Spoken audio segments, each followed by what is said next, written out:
Welcome to the Heavy Spoilers Show, I'm your host Paul, and why is the Incredible Hulk so good at advertising? Because he's a giant banner. It's a way I tell him. Loki is now past the halfway point of the season, and in this video we're going to be breaking down all our fan theories and predictions on what we think could be happening in the future.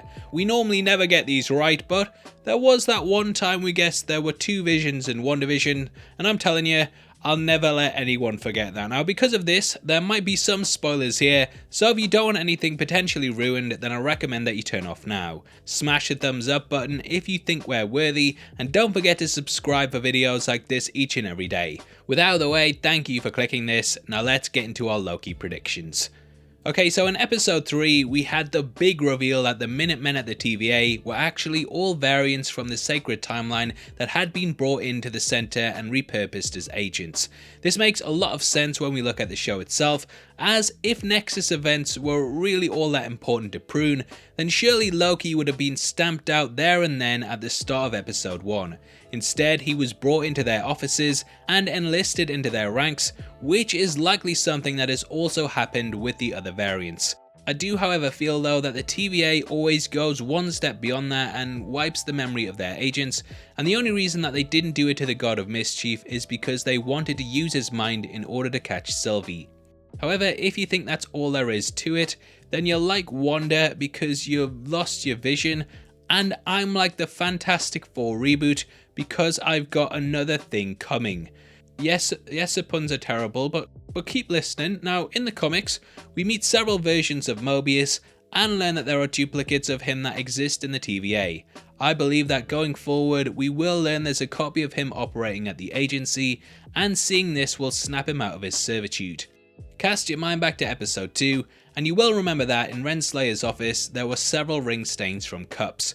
Renslayer said that he's the person who always leaves them there, which he seemed a bit confused over.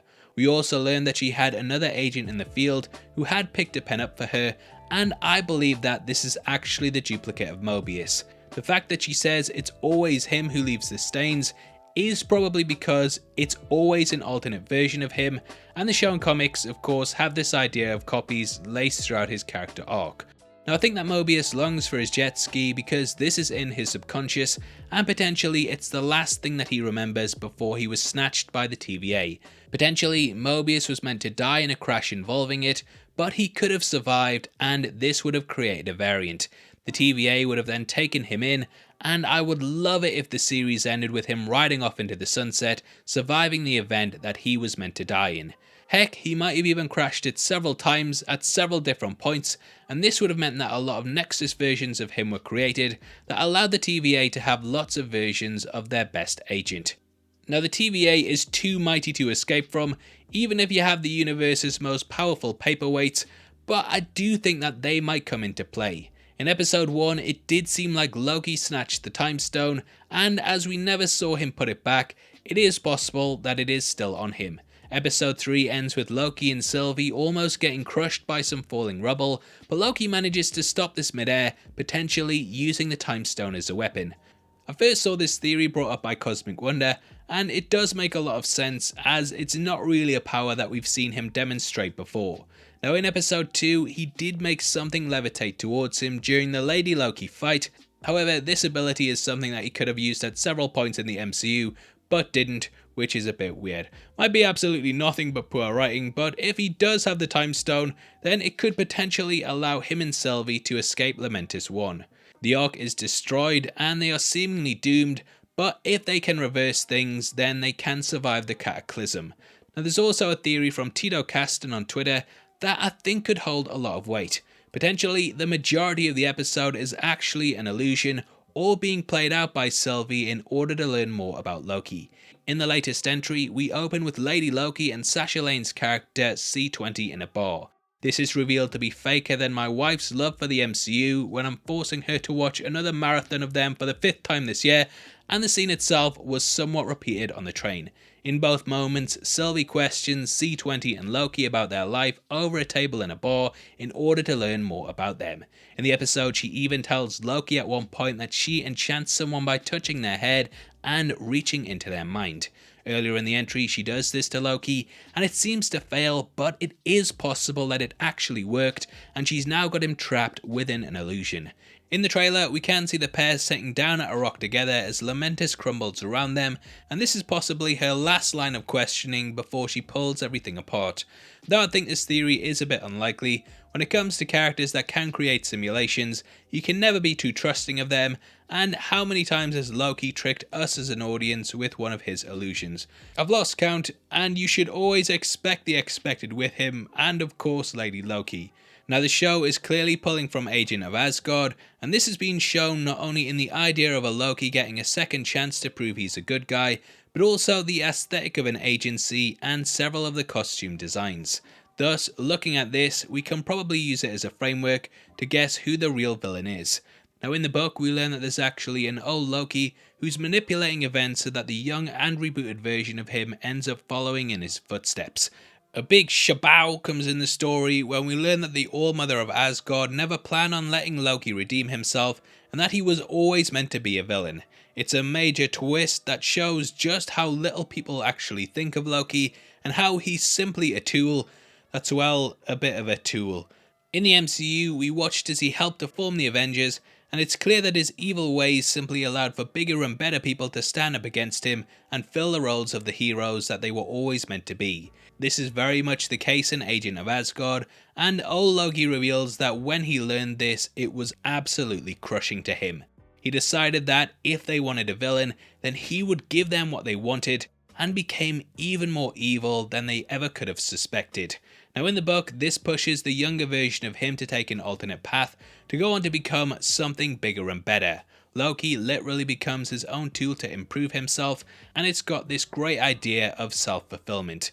Now this could also happen in the show, but we need someone, namely an old Loki, to push him along this path. This is where I think Richard E. Grant will come in, and though it hasn't been confirmed which character that he's playing yet, it just seems like perfect casting to have him play old Loki. I mean, let's look at the guy on paper here. He's an older Englishman with black hair and blue eyes that looks pretty similar to Loki without even applying any makeup. I really hope they bring him in an interesting way, and who knows, he may even be the head of the TVA, controlling it all. In the comics, we learn that the character Sylvie Richard E, aka the Enchantress, actually gained her powers from Loki, and the one we see in the show may be more in line with her. There's a brand new TV spot that shows her being brought in by the TVA as both a child and adult, and there are some little things that we can take from this. Now she likely didn't have her powers when she was a kid, and this would explain why when she goes to the TVA in episode 3, she's unaware that they won't work. Potentially, the old Loki could have taken her in and then given her her gifts, and she may have then learned to use them. He may have called her Loki, but she could have changed this to Sylvie to distance herself from him. Him being the organization's head would explain why she hates the name Loki, and why she also wants to take down the TVA. Also, her being a kid when she was brought in explains why she knows she was adopted, and potentially her parents died just before this and then she was raised by someone else. Next episode, it does look like she's taken in by the TVA as an adult, so they will probably rescue the pair from Lamentis, and then we will learn more about her past. This potentially could involve how she was taken in by them, turned into an agent like the rest of the variant, and then she decided to defect.